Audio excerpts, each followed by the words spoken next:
Senator Collins. Thank you. Rugby in Australia is more than a game. It is a part of our identity, and it's a part of our community. Nowhere is that more evident than in the growth of women's rugby.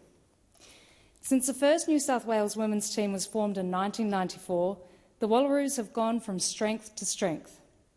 They are now competing at the highest levels, inspiring a new generation of girls and young women to believe that they too can run out in the green and gold.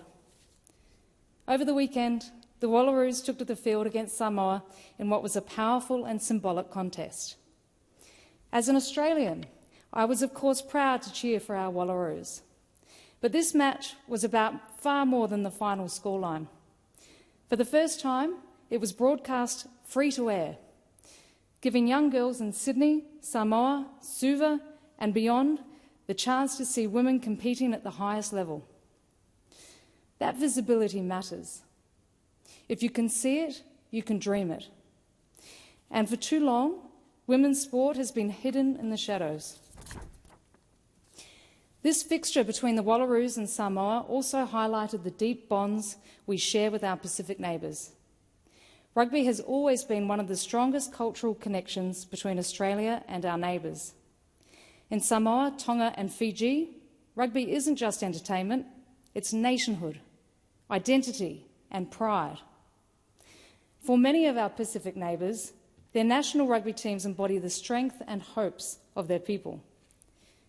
And when Australia plays these nations, it is more than competition. It is a celebration of friendship, mutual respect, and the ties that bind us across the Pacific.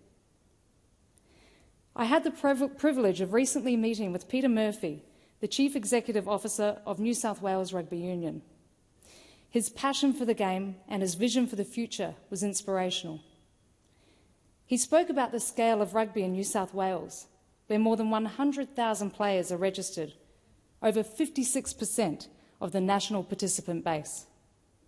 That makes New South Wales rugby the powerhouse of Australian rugby.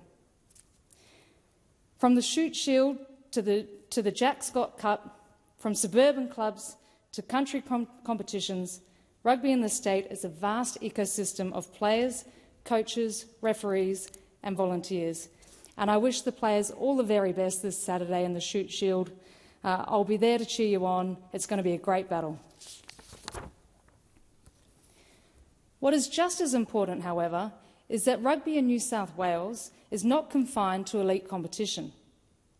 Rugby is about building inclusive communities, creating pathways for women and girls, and ensuring the game reaches every corner of our state, from Newcastle to Dubbo, from the Illawarra to Western Sydney. Through initiatives such as Rugby for Good program, the game is being used to improve health and wellbeing, provide opportunities for young people, and strengthen community connections. In 2024 alone, $1.1 million was invested into Rugby for Good initiatives. That is evidence of a code that understands its social responsibility and is acting on it. Australians, of course, love a World Cup. We saw it with the FIFA Women's World Cup last year, which was a watershed moment for women's sport in this country. We will see it again with Men's Rugby World Cup, hosted here in 2027. But let me say this very clearly. This is a warm-up act. The real showstopper will be the Women's Rugby World Cup in 2029, right here in Australia. That tournament has the potential to transform women's rugby forever, leaving a legacy in participation, visibility and recognition that will endure for generations. When we talk about sport, we often focus on wins and losses, but the true power of sport lies in its ability to unite. Rugby has always carried political and social power. It goes beyond divisions of language, culture and geography. In the Pacific, rugby is as much about diplomacy as it is about competition. It builds bridges, it fosters respect, and it reminds us of our shared values. I stand here today in strong support of women's rugby because when our Wallaroos take the field, they are representing far more than a national side.